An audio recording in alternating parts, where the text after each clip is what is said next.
Hi and welcome. This is going to be a Sunday self-care, self-love reading. I'm a little late with this reading today.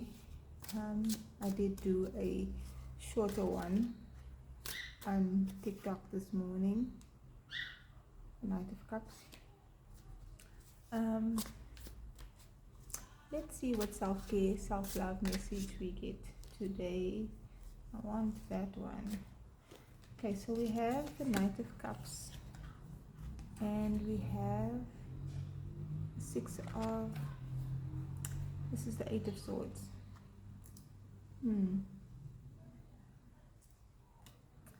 So the Knight of Cups can be about showing up for yourself, showing yourself the love and affection and attention in ways that you may be needing most right now. The Eight of Swords is about feeling trapped, but being trapped by, not being trapped by external things, but being trapped by your mind, self-limiting beliefs. Because she's wrapped up with her own hair here, and she's standing in this, standing in what looks like water, a container filled with water. So she could easily untie herself there, and her eyes are closed. So let's see. Let's get the bottom of the deck energy before we check what that's about. And then we have the Three of Swords. So we have quite a lot of swords energy, and the Three of Swords can be about heartache and sadness, but it can also be about healing. So let's see with the Knight of Cups first. So the Knight of Cups is a romantic energy, and you might be craving a little romance in your life, either with someone else, or it might just be something that you need to show yourself. Maybe you're not that way with yourself. You don't spoil yourself, or you don't take yourself out, or do sweet, sincere, loving little things for yourself. The Knight of Cups is a personal energy in pursuit of love of one kind or another. The Knight of Cups is charismatic and intelligent. Okay, before I continue, I'm getting that this is a self-care, self-love message, so I always direct it towards self-love. But you might not see the loving gestures of others, or how others want to show you love. Pain and heartache that you've had before, or that you're healing from, might make you feel closed off from others because you believe that you are unloved, or that you're not important, you're not valuable, that people don't care. And this is sort of keeping you trapped in your emotions and your thoughts, when there is either a person or many people that would love to show you that they care. So that's the one thing I'm getting. Let's see what the rest of this is.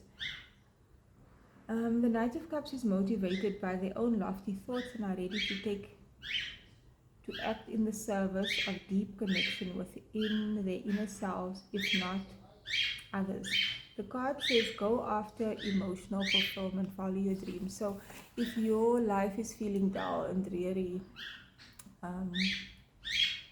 or you are missing that feeling of loving your life, or loving yourself, it might not be the self-love things that we think about, like taking care of your health, or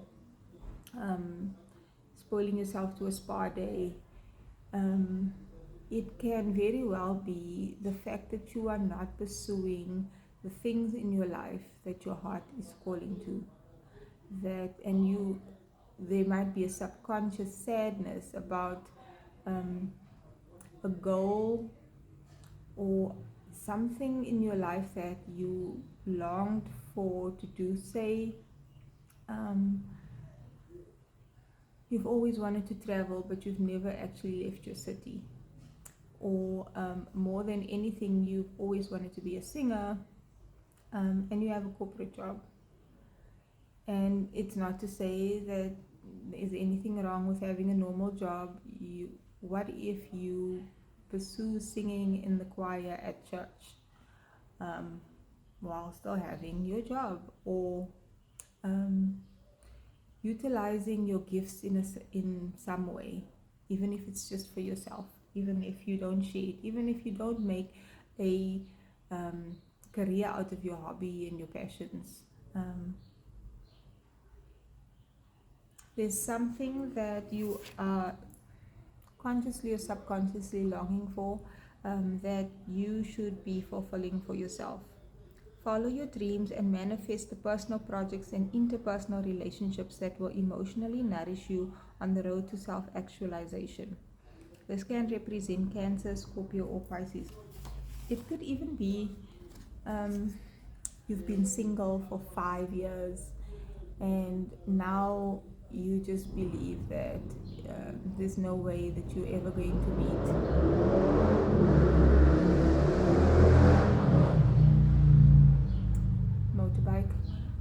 meet someone, because after 5 years you've just given up hope, or you've been through a string of relationships and they have not worked out. It doesn't mean that it is impossible. And you shouldn't have to tell yourself that I'm fine on my own, I don't need to have a partner. Maybe you don't need to have a partner, but you deserve to have someone to share your life with. Let's see what else. There's an affirmation here that says, I hear the emotional call and know by following it, I make my dreams come true. So if your heart and your soul is guiding you towards something, and it's something that means a lot to you, and often we can be afraid of the things that are really meaningful to us, then you should follow that. The self-care tip here, and I think this is going to be a very short reading as well. Dream journaling is loved by everyone, from Jungian psychoanalysts to mystics, for a reason. It helps us gain insight into the subconscious mind and its metaphors. Keep a notebook and pen by your bed. Every morning, write down everything you remember from dreamland. The more often you do it, the more you remember your dreams, so stick with it. I feel like, okay, let me mention that we've just had a full moon, the full moon in Virgo, and with the full moons, it's very likely that you have vivid dreams or difficulty sleeping. So if you are remembering your dreams, there's likely a reason, so you might want to write it down, try to interpret it, or just write it down, and at some point it might be helpful. But I also think like it's important to journal the life goals or dreams that you have for yourself. Even if you have no idea how you're going to achieve them, if you want to run a marathon and at least finish, or you are a runner and you know you're really good and you want to win a first place, or whatever it is, start that business. This is goals and dreams that are not subconsciously dictated by society, but comes from your soul, and your heart is truly guiding you towards it. Write it down, even if you have no idea. Make a vision board and look at it, read it often, jot down ideas, epiphanies that you have, resources that you could access, steps that you could take, and take action for yourself. towards the things that are meaningful and that you love. Um, I want to read for the Eight of Swords as well and then close this off,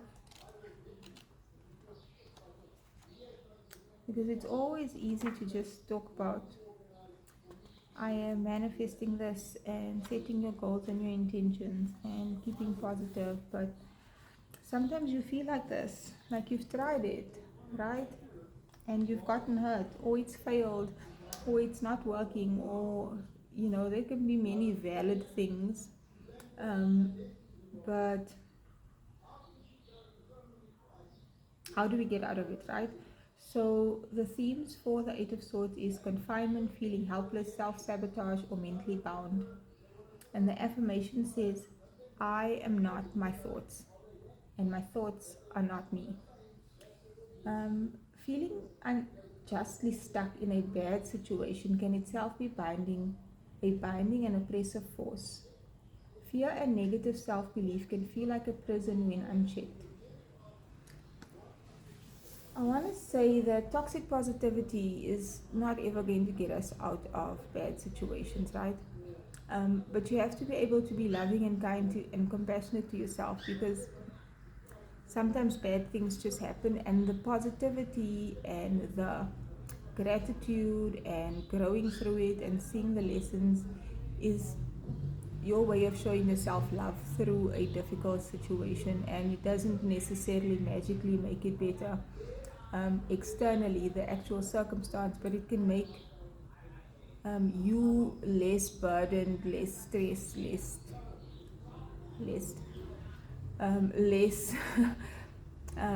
sad, less angry. It can be better for you to show yourself that kind of love, right? And I want to mention this because it's something that I've been following, and I saw this morning. So we all know what is happening in Gaza right now, and I saw a video from Bisan, and sometimes you are in really, really difficult situations that is beyond your control, and not anything that you've called on yourself. And if the other people around you are not aware or have never walked in that position, they can't possibly fathom what that feels like, right? So people can be like, stay strong, it's going to be okay, and you can even do that with yourself. But that doesn't mean that it's not a really difficult situation. And I think the point of the Eight of Swords is to still not get trapped in your mind and let it affect you to the point of detriment. To be able to love yourself, and love can mean different things at different times. Even if it's repeating affirmations, or speaking positively to yourself, or doing one kind thing like going to bed early, or having that nap when you need it, or even if you've had a busy day, you're having a busy day and it's chaotic, stopping to have that cup of tea, whatever it is that you may need. It could be small or big things. Showing yourself that love, so you don't go for so long be stuck in that mental prison that that experience is more painful than it needs to be, because there can be beauty there as well. Fear and negative self-belief can feel like a prison when unchecked. Feel being the key word, because you are not actually trapped. It's a state of mind. Lovingly shift your perspective and you'll see that you're not limited by anything but yourself. The path from here is in front of you. You only need to step forward. And the self-care message is go for a run or a fast walk or get on wheels. Just something that speeds your body up in a way that feels freeing. Go as hard as you safely can, letting out any tension or negative emotions that come up. This sounds easy, but if you're not very physical, you'll know that the mind can get in the way of the most basic shows of physical strength. notice and try using your affirmation. So movement might be a good thing to do. I reminded again the video I saw about the sun this morning. She was walking along the beach in Gaza, and the gratitude she always shows is really beautiful. But yeah, these are just simple tips that can make a huge difference in your day and ultimately in your life if we just not continuously stay in the same thing, doing the same thing the same way all the time, and take small steps, big leaps, even towards loving ourselves just a little bit more every day. I hope this reading finds you well and that you join me again in another one.